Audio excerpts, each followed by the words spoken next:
Hi! It's been like a whole year since I last did a video, so I can't believe it's been that long. But one of the reasons it has been that long is because I got pregnant and had a baby and everything, and honestly there hasn't been much to update in terms of the whole OCD journey. Everything had pretty much been, this is what you need to do and this is what I experienced. But now, having had a baby and having learned some more things and having some very important OCD updates to share, I thought I would do that just in case anyone at this point still doesn't know what to do when they've got OCD and anxiety.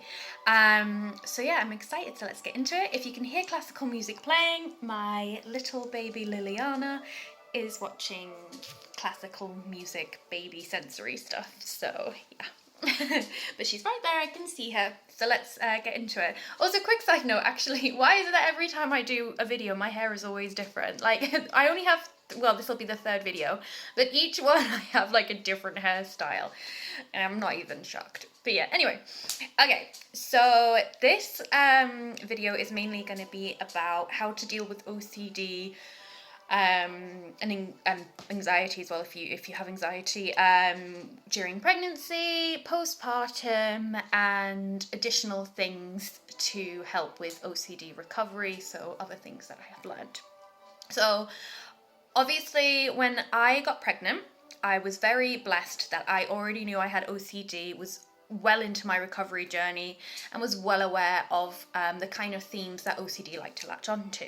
Some people who become parents don't have a clue what these intrusive thoughts are, where they're coming from, what they mean, all that. They don't even know what OCD is. So to be in that situation must be absolutely terrifying. And even now in 2021, OCD is still not fully understood, it is still not fully talked about, and it's still very much stereotyped in the media.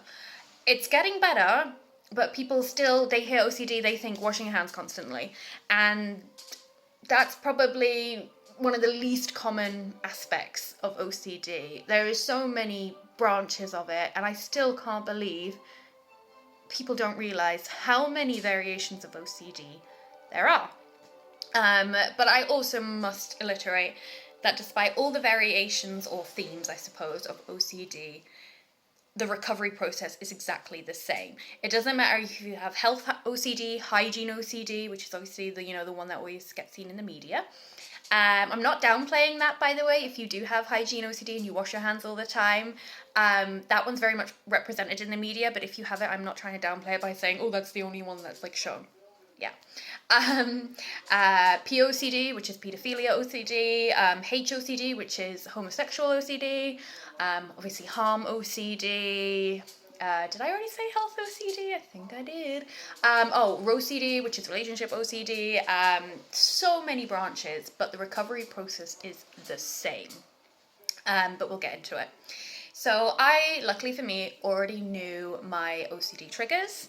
So one of the my main themes, I think it's probably the only theme if I'm honest, is harm OCD. So I knew very much that my harm OCD would probably relapse a little bit during pregnancy or postpartum. A lot of people might be wondering, well, if you're recovered in OCD, then why would you get a relapse, or why would why would it come back? And that might be very defeating to hear for some people, because they're like, well, OCD is so hard, and you're telling me that even in a recovered place, it could still come back. Yes, it possibly could. It might not, but it possibly could. What you need to understand is OCD is basically a chronic condition. It is an addictive condition, and it can very much relapse during times of high stress, good stress. Any kind of situation can trigger it. The bright side is when you're in recovery or fully recovered, it'll either relapse very mildly, which it did for me. So it might pop up again and it might try to latch a little bit. You might have some hard days with it, but it's very much manageable and you have all the tools in place to get through it, and you're back on track again and you just bring it along for the ride. You're living a life as normal. If you're basically fully recovered, it might not even affect you at all. You'll still get the intrusive thoughts, but there is zero reaction. For me at this point, there is maybe a number 3 reaction out of a scale of 10. So But during pregnancy, my harm OCD actually wasn't hardly a thing. I did struggle with certain harm themes, like taking painkillers, which has, in my previous OCD video, has always been a bit of a tricky one for me. So I struggled to take painkillers during pregnancy because I was worried I would overdose. That's, again, harm OCD and false memory OCD. Yep, you can get false memories with your OCD as well. So yeah, that would sneak in a little bit, but again, it was all fully manageable. Then obviously when I actually had my little baby, that's when it kind of latched on a bit stronger, and I kind of knew it would. I think what people have to really consider if they're pregnant is, and they've got OCD, is, where they stand on medication and what kind of help can be provided for them.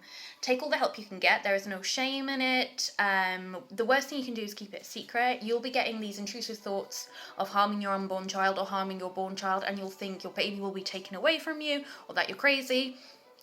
Absolutely tell someone. You're not going to be, your child isn't going to get taken away from you.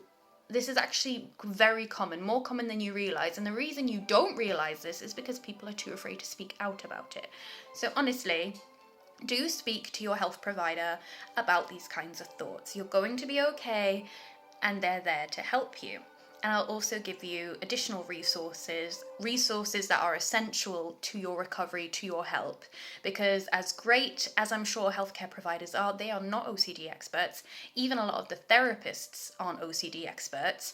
They've trained on OCD, but unless they've had it themselves, recovered themselves, and done the correct work, they can only take you so far.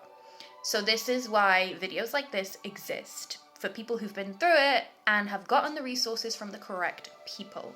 So absolutely, absolutely essential. Talk about it and get the correct help from the correct sources, which I will provide. So medication, obviously, during pregnancy. So I'm taking sertraline. I take it for mild OCD. People take it for OCD, depression, anxiety, I believe. I'm not an expert. But the question was whether it was okay to continue taking it during pregnancy. The doctors will usually weigh out the risks and the benefits and make a decision from there. Despite me being in a really good place with my OCD, Despite being in a really good place with my OCD, I still wanted to take my medication because I didn't want to take any steps backwards. And obviously it's a very hormonal time. It's a known fact that certain stages of your menstrual cycle can worsen your OCD. So of course, being pregnant and hormonal, it could absolutely, again, worsen OCD and or anxiety. So I happily decided to stay on sertraline, and I'm very glad that I did. So if you're struggling with that decision, please do not feel guilty if you would rather stay on medication, but of course it's your personal choice. No one can force you either way, but your mental health is paramount and is absolutely the priority. You have to be well for your baby. So, just consider all of these things carefully. So obviously staying on medication was the right choice, 100%. And then giving birth, obviously stayed on sertraline, all of that, and kept very much in contact with my health professionals about my intrusive thoughts, the nature of them, which was harm. No one set off alarm bells, no one freaked out. They were all like, okay, yeah, that's fine. They knew what it was. And by this point, I obviously had my resources, the two OCD gurus, as I call them, Ali Graymond and Robert Bray. Ali Graymond runs youhaveocd.com, and Robert Bray runs OCDRecovery.com. Is it .com, .co.uk? I don't know. Ali Graymond's American, Robert Bray is English, British. Yeah. But their resources are the big boys, okay? They're huge and life-changing. They will be life-changing to you, and without them you won't recover fully. You just won't, sorry. You might think you will, but no, I mean, if you do without these resources, then tell me what you're doing, because yeah, I just don't think you can. So my harm OCD latched on, as I knew it would. And I, obviously, being in such a good, strong place, I was able to create my own recovery program using certain exposure works and things like that. But I also, I was still getting relapses, despite all of my work. And the good thing is, and the very important thing is, I wasn't getting frustrated anymore. Every time I got a relapse, I was no longer thinking, why does this keep happening? What am I doing wrong? Like, instead of, sorry, just keep checking on my little one. Instead of feeling defeat, feeling anger, feeling shame, annoyance, I would just accept it. I wouldn't attach any emotion to these relapses. I would be like, okay, I'm going through a bit of a relapse. OCD is a chronic condition, so it very much can happen. That's fine. I'm going to deal with it. And you have to be proactive. It's like someone with diabetes perhaps taking insulin every day. If you've got OCD, you need to do what you need to do to recover every day, or at least a few times a week. So I decided to actually reach out to Robert Bray. Beforehand, all I'd been doing was following his YouTube videos, website, things like that. And this is what I learned by reaching out to Robert Bray. And this, I'm now going into things I have learned since doing my OCD video, and things that I think will absolutely change the game for anyone out there who's watching this and who's still struggling despite the resources that I've linked. Number one, if you're still getting relapses, I highly recommend reaching out for private OCD help.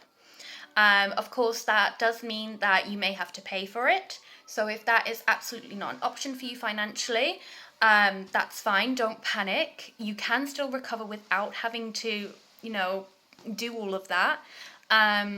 So, do not panic if you're not financially able to seek out private help. And when I say private help, I actually mean doing some kind of one-to-one or group session with Ali Graymond, or one-to-one or group session with Robert Bray. And the reason I recommend those two is because those are the two that I just know of and who have done amazing work for me.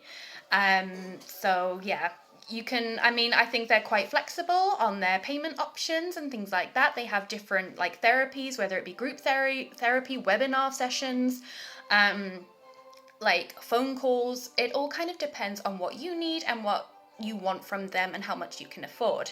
But I do think it was invaluable. And also part of reaching out to Robert Bray and going through the private road of private OCD coaching is that there was also a WhatsApp group, 24/7 moderators there who have been through the OCD journey and have made full recoveries, as well as people going through it, and we could all talk and connect, and that's always there for you. And that has been invaluable and life-changing.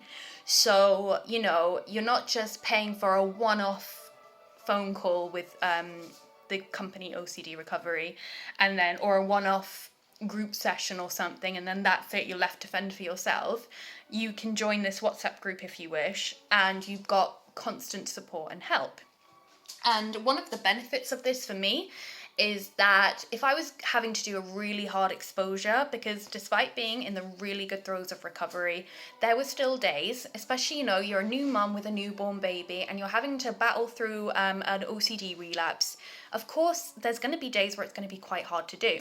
So on the days where I had really hard exposures, I would go straight to that WhatsApp group and let them know and be like, I'm about to do this exposure. I know I have to do it. Can I please just have some support? And people would comment, oh, you've got this. We're here for you. I don't know if I could have done that exposure without that. So I just think that something like that constant 24/7 OCD support group is invaluable and worth every penny. But of course, there is also a OCD Recovery Facebook page. That's what it's called, OCD Recovery. And that Facebook page is, of course, free and you can join. Obviously, the help isn't as efficient and, I think the WhatsApp group is obviously better because, of course, it is. But the Facebook group is a great start if you're not in a financial position to afford private coaching. So don't worry, there's always going to be an option for you. Okay, so that's the big game changer. The second game changer is read the damn list of 5 must-read books on the OCD Recovery website. There is a link on there, I'll link it below, of the list of books to read. Now, before actually speaking to Robert Bray himself, I saw those books And I was like, I can recover without them. Perhaps you can, but I think it's going to be a lot harder to, and I'll explain why. So the list of books, basically, all of them have a different purpose. And I know you might be hearing, oh gosh, 5 books, like there's so much to this, it's too much. Please do not feel overwhelmed. We're not saying you have to read these 5 books in the space of a week. We're not saying you have to fish out a ton of money for these 5 books. These books have been written by, well, a couple of the books on the list have been written by the founder of cognitive behavioral therapy and REBT as well. I can't remember what that stands for. I know it, but I just can't remember in the moment. His name is Albert Ellis. Extremely well known and very, very good at what he does. So helping change your perspective on life. So these books are great, not just if you've got OCD or anxiety, but depression, a negative outlook, anything. It changes your way of thinking in a very positive way. So, there's 2 books by Albert Ellis on that list. There's a book about a gentleman who went through the Holocaust and survived, and despite all of his adversities and traumatic experiences, he wrote a book on how to live an amazing and beneficial life despite all that trauma. Another invaluable book. And I believe Claire Weeks is on there. She's an anxiety pioneer, anxiety expert, and one of her books is on that list as well. So great one if you have anxiety. And it is highly recommended that you do eventually try and get round to reading all 5 books. And again, the reason for that is they basically teach you all the framework and how to navigate your OCD journey or your anxiety journey, both, depression, whichever, all 3. And it teaches you how to live a happier life. And obviously, those list of books are the foundations of what Robert Braid teaches us with our OCD recovery. Unconditional self-acceptance, unconditional other acceptance, unconditional life acceptance. Now, it may sound all confusing the way I'm talking about it now, but if you look up these people, or at least look up the books and the summaries, or really start to get into the books one by one, you will be dumbfounded. Honestly, I think these books should be taught in schools to everyone. I think if people had read these books when they were young, the amount of mental health issues would just decline. Seriously, these books are life-changing. They completely blow the lid open on perspective, on like society expectations, what self-esteem really means. Like it's eye-opening, and it really makes you realize how much our brains are so, I don't know, I can't even find the words, mum brain. I just can't recommend the damn list of books enough. Now that's not me saying like, oh, now you're going to have to fish out a ton of money to get all these books. Ideally, you should try and get the physical book because it's really good to go through it, and if there's certain bits that really resonate with you, highlight it. That's what I've had to do, because for me personally, I tried with the audiobooks, and I think with audiobooks, you can't go back and highlight anything, and I do find when I'm listening to an audiobook, I'm pottering around at the same time, and I'm not really taking it in. However, if again, you're in a really tough financial position and you can't afford to get any books, most of the list of books are actually free to find on YouTube. The audiobooks are. It's a good starting point if financially you can't afford them, but I do highly, highly recommend that you try and eventually get the books. You don't have to get them all at once. You can get one at a time, and I promise it's not a waste of money either, because these books are invaluable. These books are going to take you through your entire life, because when you have a relapse, a vulnerable moment, or even on your good days, I still recommend at least 1 chapter a day. That is all I'm saying. Seriously, 1 chapter a day, a few chapters a week, whatever you can manage, you have to do it. If recovery is important to you, if you want to live a happy life, if you don't want to have anxiety anymore, if you don't want OCD anymore, you have to be proactive. Enough's enough. Life is short. You have to do the work to recover. I live the most happiest, awesome life. I adore myself. I think I'm awesome and beautiful and cool. Yes, life sometimes is a bit hard, but because of those books and because of what I've learned from Ali Graymond and OCD Recovery, that's not his name. His name is Robert Bray. Because of what I've learned from them, every time something hard comes my way, I'm able to deal with it in such a zen and peaceful way. My relationships with everyone is better. My outlook on everything is better. Honestly, it changes everything about your life and how you manage things. It's invaluable, 100% invaluable. So, yeah, and I haven't even finished reading all of the books yet, and I'm already thinking this way. So, it's mind-blowing. It really is. It's amazing. So, yeah, definitely try and get the physical books if you can. However, you can find most of them, if not all, free on YouTube, audiobook. At least you're making an effort to try. Another way is if you just Google, read for free, the title of the book that you need on Google. There are some PDF versions that I've been able to find for free. I've tried the audiobooks, I've tried online PDF versions, but when I'm on my mobile phone, I end up switching between tabs and I just get distracted. Whereas if I read one chapter a night before bed and with my little highlighter pen, I'm in the zone and I'm really taking it in. So it is the best way. It really is, if you can try and pay for the books. I think you also need to stop making excuses for yourself in the sense of, oh, well, I don't read. I'm not a reader. Ask anyone. I don't read books. I listen to some audiobooks like Harry Potter. Heyo. Love Harry Potter. But I don't read books. I do not. I have the attention span of a bloody turnip, okay? I've got ADHD, and if y'all know what that is, ADHD in a book, we don't gel. I mean, some people with ADHD obviously love books. I'm not tarring everyone with the same brush here. But I cannot read for toffee. And yet, here I am buying books and reading them. If I can do it, you can do it. We need to stop with the, oh, but this, I can't do this, and oh, this is hard. Just do it. Just do it. It's okay to have days where you feel sorry for yourself. It is okay to feel those emotions and let them out, don't bottle anything up. But at the same time, you can't feel sorry for yourself forever, and you can't just wait for OCD and anxiety to go away on their own. They're never going to. I used to, back in the day, I would get my cognitive behavioral therapy for maybe a few months. I would come out of it being like, right, that's it now, it's gone. Wouldn't do any kind of work, wouldn't read any books, wouldn't watch any YouTube videos on OCD or anxiety, and I would just assume it was gone. But what then happens is your brain, which, remember, if you've got anxiety, OCD, depression, your brain is more predisposed, more predisposed than non-anxious OCD brains. You're more predisposed to get these kinds of conditions.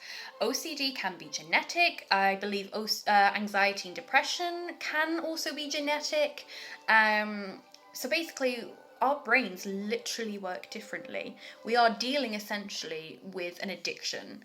So our brain can't just magically learn something and then boom, that's it forever when it comes to something like OCD. You have to keep your brain trained. Because otherwise your brain's just going to revert back to, the old bad ways. And it's not saying that you're going to have this constant legwork to do 24/7 for the rest of your life. No, it's just, a few videos a week, a couple of chapters a week, when obviously you're in recovery. If you're currently in the really bad throes of OCD and anxiety, you need to be doing it more than just a few times a week, just so you know.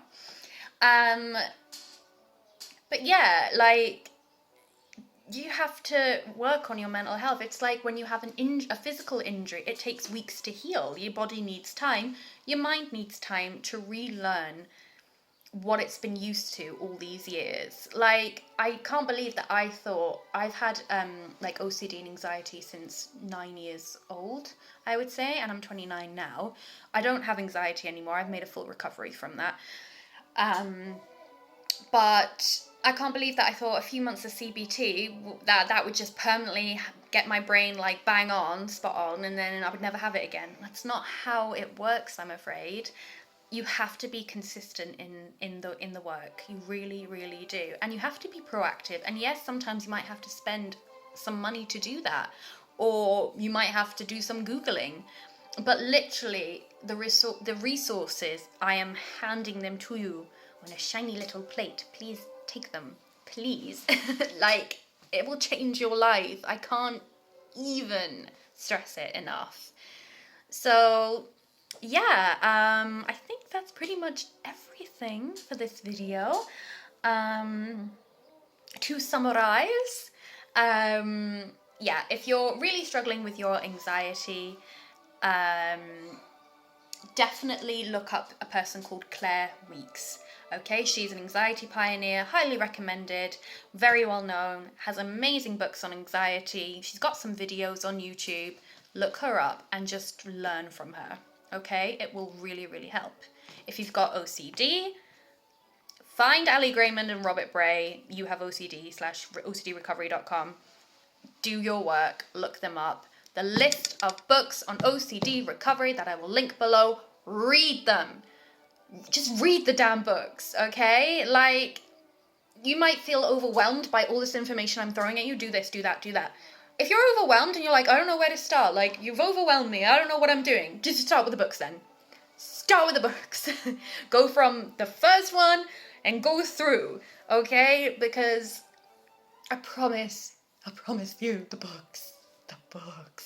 And pre-warning, when you do read the books, because not if, when you do, bless Albert Ellis's little heart, he waffles, okay? Do not freak out if when you read, I think the first book on the list is written by Albert Ellis. Do not freak out if you don't understand a word he's saying or his sentences are like gobbledygook. Don't freak out. Take it easy. Maybe you'll have to reread a few sentences again. He does waffle a bit, but it makes sense. Okay. I hope this video was alright. It's a bit all over the place. My little Bubba is being so good in her bouncer, bless her, listening to classical music. So I'm going to have to go now. I hope you liked this video. Thank you so much. Bye.